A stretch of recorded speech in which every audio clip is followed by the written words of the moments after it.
Ugh, it's such a hassle to be called in like this. I had to be hospitalized for an injury and needed a guarantor signature, so I asked my eldest son's wife, Olivia, to help. But Olivia just keeps complaining. To begin with, she looks down on me because she knows I live on a $700 monthly pension. The wedding gift was just a cheap one, barely $1,000. It's unbelievable. Every time we meet, she has something to complain about, and it's getting on my nerves. I manage just fine on $700 a month, so why does she feel the need to belittle me like this? Isn't the thought that counts for a wedding gift? Being judged solely on the amount of money is just... I tried to avoid Olivia as much as possible because talking to her just put me in a bad mood. Then one day, Olivia told me she wanted to cut family ties. I'd really rather not have to take care of you in your old age, just because you're my husband's mother. She probably thinks I'll be in a bind if she cuts me off. Olivia grinned triumphantly. Would that actually be a bad thing? Huh? Ignoring Olivia's confusion, I decided to sever the family ties. A few months later, Olivia found out something shocking and came storming into my house. I am Marie, 68 years old. I live alone in Boston. My husband passed away 2 years ago due to a worsening chronic illness. Now my younger son and his wife live nearby and look out for me. My eldest son, John, works for a global company and is too busy to come home often. However, he always sends me flowers and gifts for my birthday and Mother's Day. The same kind-hearted John announced at 38 that he'd finally found someone he wanted to marry. We decided to have a family meeting at home, and John brought Olivia. She was incredibly cheerful, and the meeting ended on a positive note, leading to a smooth engagement. The wedding was scheduled for 6 months later to accommodate John's busy schedule, but I took the wedding gift to John's house as soon as they registered their marriage. Mother-in-law, thank you for coming today. Oh, don't mention it. I'm just here to give the wedding gift. Oh, I'm so excited. I give Olivia the dishware I bought as a wedding gift, beaming with joy. I wanted to give something tangible rather than just financial support. I figured they'd already have furniture, so after some thought, I settled on dishware. But the moment Olivia sees the wedding gift, she freezes. Wait, this is the wedding gift? Yes, it's a set of matching teacups. I thought they were cute. Is something wrong? I start to worry that maybe it's not to her taste. However, the response I get is completely unexpected. You're giving me this cheap stuff as a wedding gift? Cheap? Are you kidding me? A wedding gift should be around $10,000, right? I thought you were rich because you lived in a nice house. Was I wrong? Oh, Olivia!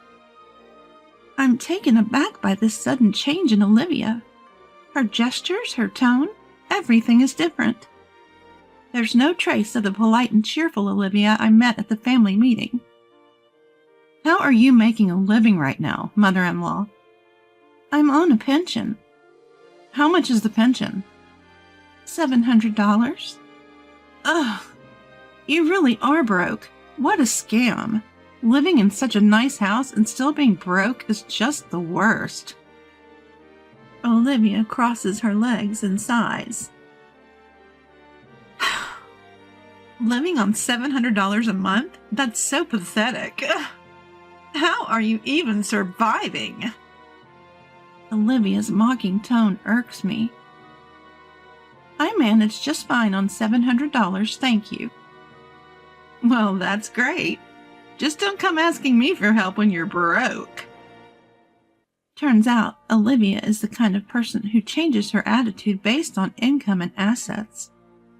Feeling demeaned and upset, I decided to head home right away. For about a month since then, I've thought several times about telling John about Olivia's true character, but our schedules never aligned, and I haven't been able to share it with him. I've spent the days feeling quite uneasy. Standing at a traffic light, lost in thought, I am suddenly hit by a speeding bicycle and fractured my arm. It wasn't a severe injury, but surgery and hospitalization were necessary.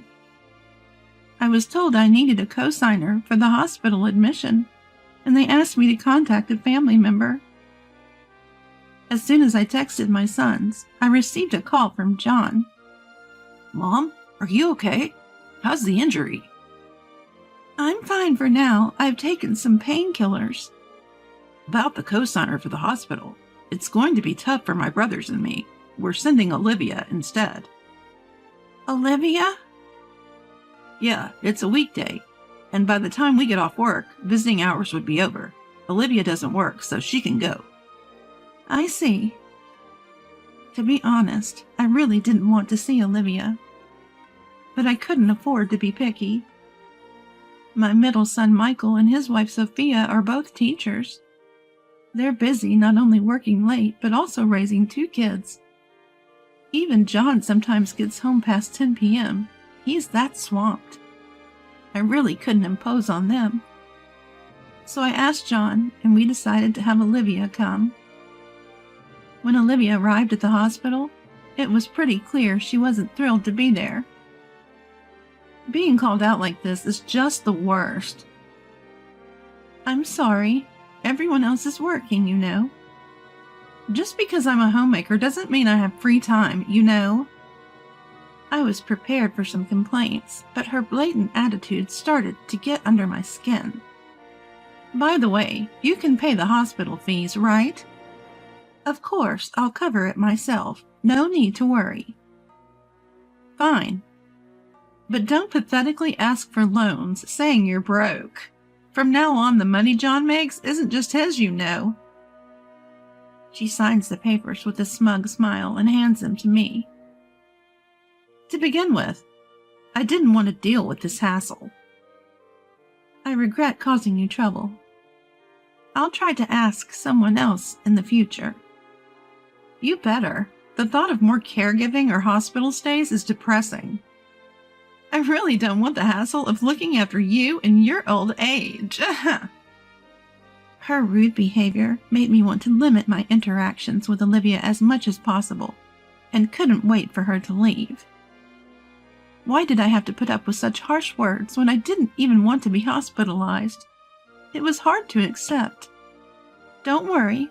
Michael and Sophia are around, and I'll make preparations so I don't inconvenience anyone." I tried to act as normal as possible. I didn't want to stir the pot, especially in front of the nurses and other patients. "Then go ahead and do as you please.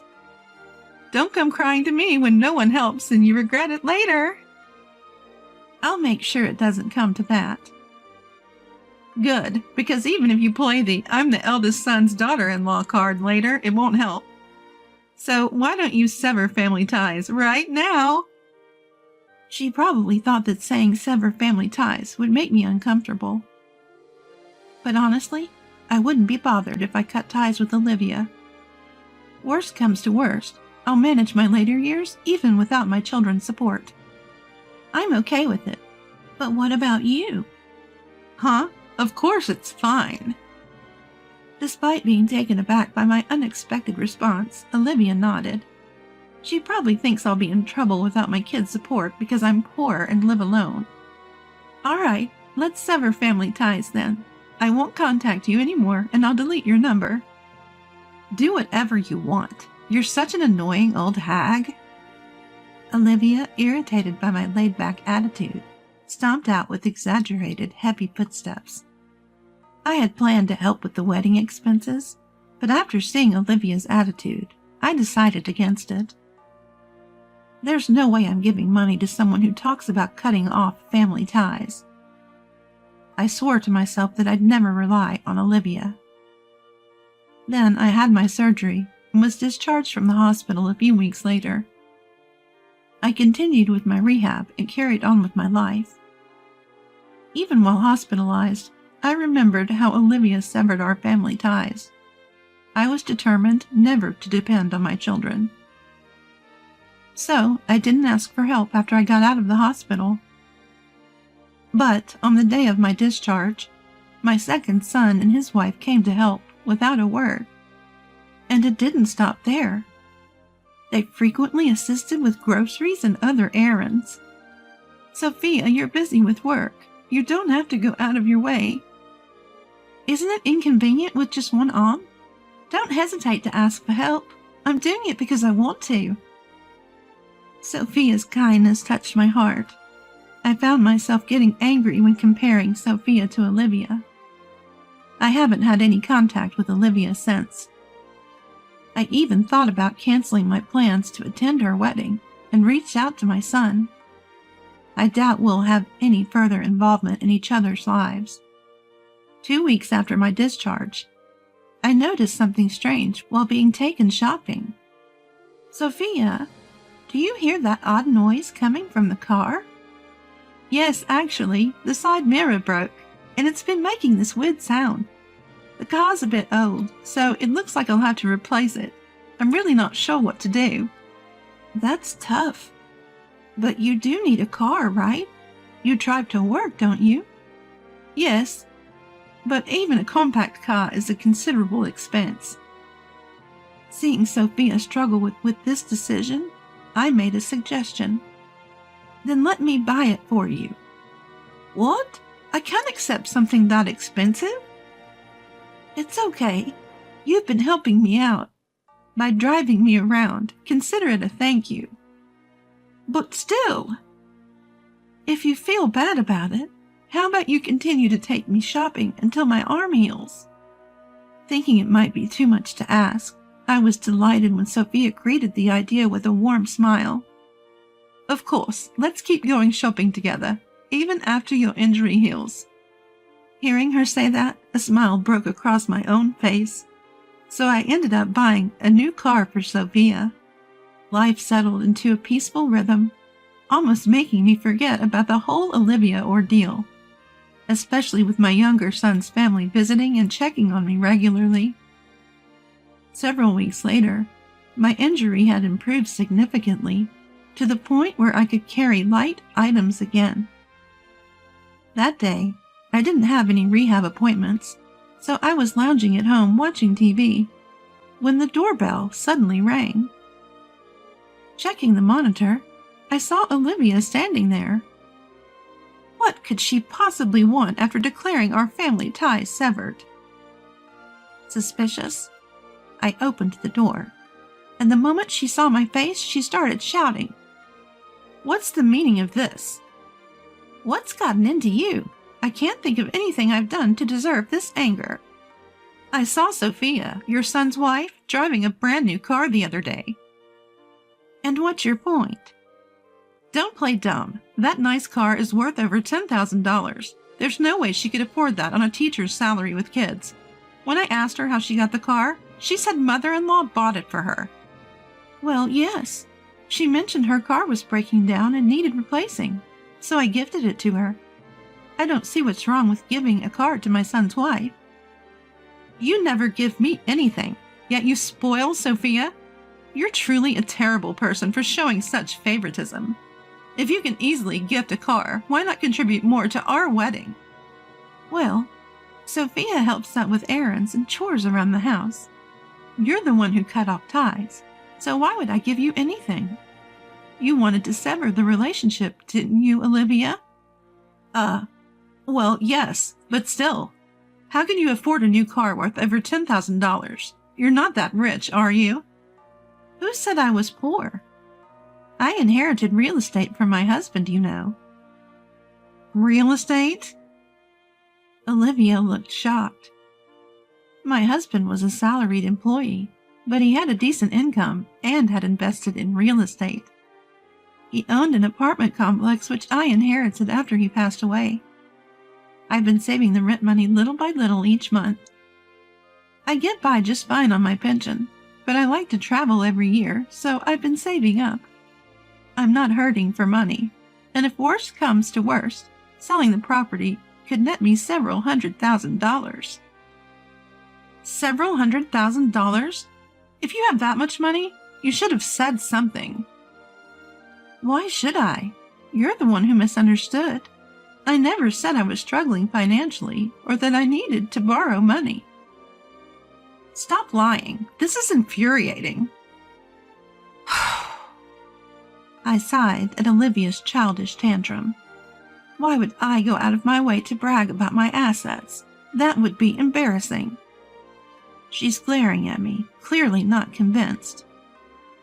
I wasn't deceiving you. Originally, I had thought about contributing money for the wedding, but then you said you wanted to cut ties with the family, so I changed my mind.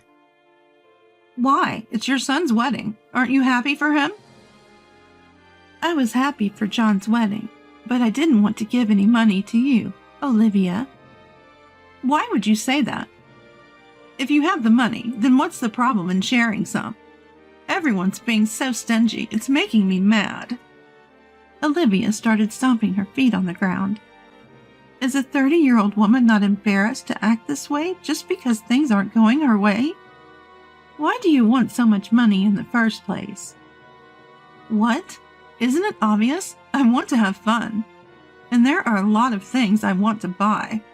John only gives me $2,000 a month, saying that's enough. $2,000 isn't enough for you?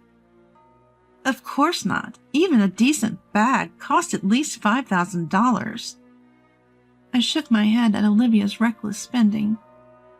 I truly wondered how John could have fallen for such a woman. Olivia's anger showed no sign of warning, and her complaints about John were endless. I even married John thinking he had money. If I'd known he was this stingy, I would have never married him. Is John really that stingy? Absolutely he is. He only gives me an extra $500 on top of rent and living expenses. Even the gifts are capped at around $2,000. It's unbelievable. If he's making over $1 million a year, he should be giving me more. I thought once we were married, I could spend money however I wanted. So, you married him for his money? Well, duh. Why else would I willingly marry a guy pushing 40? It has to be for the money.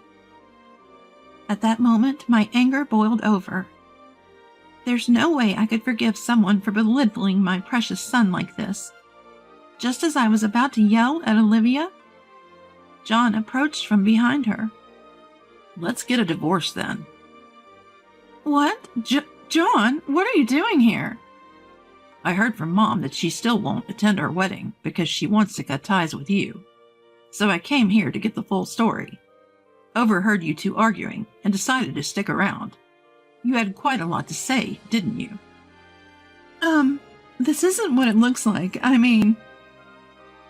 Olivia looked panicked, breaking into a cold sweat. I had no idea John was even here. Ignoring the flustered Olivia, I continued to speak. So you came all this way. How long have you been listening? From the part where you were talking about how you could afford to buy a car despite being poor. So you've heard most of the conversation. I've been labeled as poor, and someone who she won't take care of in my old age.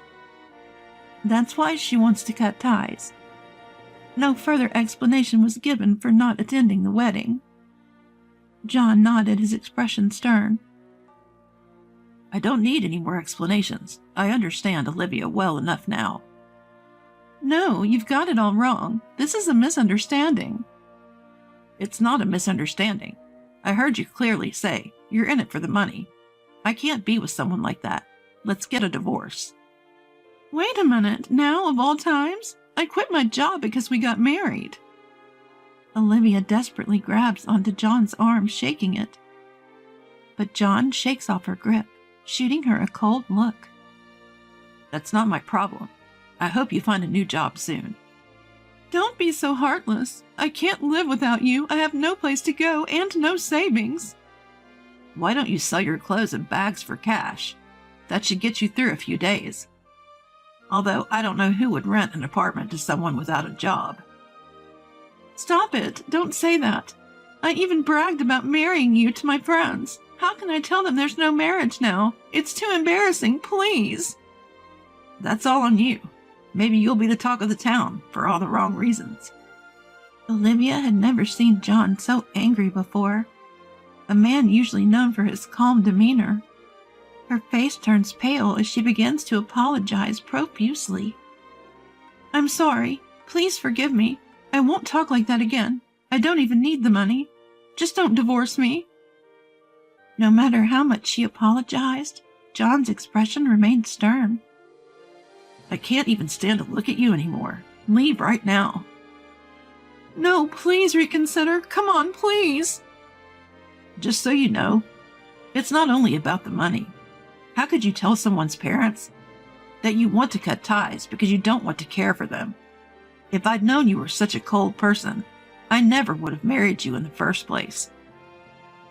At the sound of John's raised voice, Olivia starts to cry. "Don't ever show your face in front of me again." "No!" Olivia starts crying, her face covered by her hands. But no one is there to console her. I felt a bit relieved that John understood her true nature, and I felt relieved that I no longer had to be deceived by such a nasty woman. John, realizing why I declined to attend the wedding, apologized and left. Realizing she's hit a dead end, Olivia gave me a piercing glare and walked away, clearly disappointed. Afterwards, I heard that John and Olivia got divorced, and she moved into an old apartment.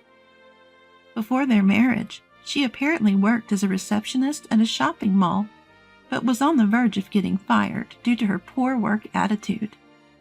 It seems like she wanted to marry someone wealthy so she could quit her job quickly. Unable to find another job due to her lack of qualifications and skills, Olivia apparently started working nights. Olivia, now over 30, apparently isn't making as much money as she'd hoped. And I hear she's living a pretty frugal life while complaining all the way. On the other hand, it looks like John has found a new love interest. I was worried about how quickly he'd move on, but after meeting her, I found she's a genuinely calm and sincere person. She herself had been married, cheated on, and then divorced. That common history of divorce brought them together. It's funny how divorce can lead to new beginnings, but I feel more at ease with her. We work together and know each other's character well." John said this with a smile. I consider myself most fortunate to have married and met my children. So I hope John can find a loving family through marriage as well. But marriage isn't the only path to happiness. Some people are choosing not to marry these days, and there's no need to rush into it. If you meet someone wonderful and feel like you want to marry, then go for it. I hope John finds his way to a happy life from here on out.